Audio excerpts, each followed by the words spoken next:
Member of Parliament, they have already spoken on this particular bill, and Minister has to reply also. There are 2 Member of Parliament, so I think it will take only 2 minutes. Sri Rajkumar Rod ji. धन्यवाद sir, आपने समय काफी short कर दिया। मैं आपको केंद्रीय उत्पाद शुल्क संशोधन विधेयक 2025 पर मेरे जो विचार प्रकट करना चाहूंगा आपके माध्यम से। माननीय मंत्री महोदय, सर कैमरा नहीं आया, कैमरा आ गया सर। आपके माध्यम से मंत्री महोदय और सरकार तक मेरे कुछ विचार पहुंचाना चाहूंगा। ये जो बिल लाया जा रहा है, इसका मूल उद्देश्य देश में जो बढ़ते धूम्रपान नशा जो बढ़ रहा है उसको कम करना है या फिर हमें टैक्स को वसूलना है।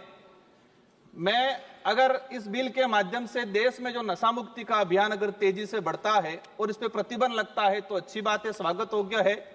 लेकिन इस बिल की वजह से मैं चिंतित हूं उन किसानों की ओर जो रात को मतलब सुबह 4 बजे उठ के जंगलों में जाके तेंदुपत्ता कलेक्शन करते हैं और तेंदुपत्ता कलेक्शन करके 1-2 रुपए की वो बनाते हैं, पैकेट बनाते वो देते हैं कंपनी वालों को।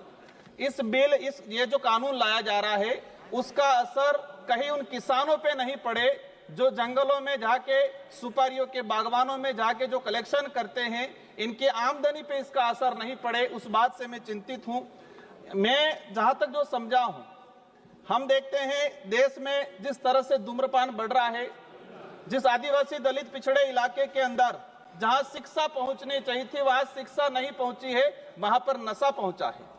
तो हमारी ये प्रायोरिटी होनी चाहिए कि हम उस हिसाब से काम करें। और मैं जहां तक समझा हूं कि जो धूम्रपान तेजी से बढ़ रहा है उसका मेन रीजन एडवर्टाइजमेंट है। आपने विमल का जो एडवर्टाइजमेंट कई बड़े बड़े शहरों में, ग्रामीण इलाकों में वो लगे हुए हैं कि दाने दाने में केसर का दम। सलमान खान हो, मैं नाम लेना उचित नहीं समझूंगा, लेकिन 3-4 जो हीरो हैं वो कहते हैं कि दाने दाने में केसर का दम, और ये एडवर्टाइजमेंट करने के लिए उनको करोड़ों रुपया मिलता है। अब ये जो हीरो हैं ये एज आइडल बने हुए युवाओं के, और वो कहते हैं कि इसमें तो केसर का दम है। तो ऐसे एडवर्टाइजमेंट पे सरकार को प्रतिबंध लगाने की जरूरत है और ऐसे एडवर्टाइजमेंट करने वाले बॉलीवुड स्टारों पे भी कार्रवाई करने की जरूरत है। आज ट्राइबल इलाके के अंदर देखा गया है, मेरे जो जिला है डूंगरपुर और संसदीय क्षेत्र मेरा बांसवाड़ा, एक दिन के अंदर मैंने बीच में हिसाब लगाया था, एक दिन के अंदर 1 करोड़ 10 लाख के आसपास विमल का उत्पाद मतलब कहे कि बिक्री होती है। और इसका मूल जो रीजन है कि हमारा कोई इस पे प्रतिबंध नहीं है, किसी प्रकार का कंट्रोल नहीं है, डुप्लीकेट चीजें भी बन रही है। सरकार जो ओरिजिनल जो सिगरेट बीड़ी तंबाकू उस पे, लेकिन इसकी कॉपी होके मार्केट में और विशेषकर ग्रामीण इलाके में इसकी जो डुप्लीकेट कॉपी है, डुप्लीकेट जो चीजें जा रही है, इस पे सरकार क्या करेगी। मैं जानना चाहूंगा कि व्यापारियों पर टैक्स के साथ इन जो कंपनियां जो उत्पादन कर रही है, इस टैक्स का असर उत्पादन करने वाली कंपनियों पे और जो सेलिंग करने वाले जो व्यापारी है इन पे होना चाहिए, न कि जो ग्रामीण इलाके में जो किसान हैं उन किसानों पे अगर इसका असर होता है तो हमारे लिए दुर्भाग्य की बात ये। प्रतिबंध, मैं कहता हूं कि प्रतिबंध करना चाहिए, लेकिन प्रतिबंध की बात आती है तो हमें एक चीज ये भी उदाहरण के तौर में सामने आता है कि गुजरात के अंदर शराब प्रतिबंध है, लेकिन आज की तारीख में मेरा नजदीकी राज्य है, आज की तारीख में जहां पर प्रतिबंध है, गुजरात में शराब प्रतिबंध है, वहां सबसे ज्यादा शराब बिकती है। जो बोतल 500 रुपए की है वहां 1500 रुपए में बिकती है। तो इस बात पे भी हमें सोचने की जरूरत है। हमें सबको चिंतित होना है कि देश में युवा नशे के लत में जा रहा है।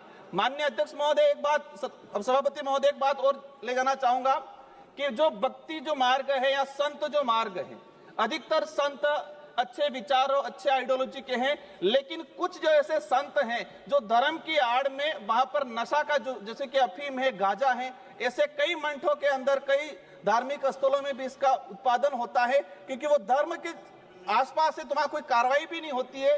तो ऐसी जगह भी कार्रवाई होनी चाहिए, उन संतों पे भी कार्रवाई करनी चाहिए जहां से अफीम गांजा का प्रचलन होता है। मैं हमारे जो माननीय पड़ोसी उदयपुर के सांसद महोदय को क्या दिक्कत होगी, मैं किसी का विरोधी नहीं हूं, लेकिन जहां से कुछ गलत होता है, हमारे युवा भटकते हैं, ऐसी जगह पे प्रतिबंध होना चाहिए। उन संतों पे भी कार्रवाई होनी चाहिए जहां से अफीम गांजा का वितरण होता है। ऐसी जगह मैं सभी पे सवाल नहीं कर रहा हूं, लेकिन कुछ ऐसे हैं जो अपवाद के तौर पे हैं। आप कोई आक्षेप न लगाएं और आप अपनी बात केवल कहें। माननीय सभापति महोदय, आज देखा गया है किसानों को तेंदुपत्ता जो उत्पादन होता है, जो सुपारी उत्पादन होती है, हम नॉर्थ ईस्ट में जाते हैं या साउथ में जाते हैं, कई राज्य ऐसे हैं जहाँ जो परिवार पूरा सुपारी पे डिपेंड करता है। मेरा मूल रूप से यही चीज कहना है कि इसका असर उत्पादन करने वाली कंपनियों पे होना चाहिए, बड़े व्यापारियों पे होना चाहिए। इस बिल का असर जो गरीब किसान हैं उन पे इसका असर नहीं होना चाहिए। और देश में हमें धूम्रपान पे प्रतिबंध लगाना पड़ेगा और आदिवासी दलित पिछड़े इलाके में हमें शिक्षा को भेजने की जरूरत है और उस इलाकों में धूम्रपान पर प्रतिबंध करने की जरूरत है। धन्यवाद। श्री विशाल पाटिल जी। इस अवसर के लिए धन्यवाद सभापति।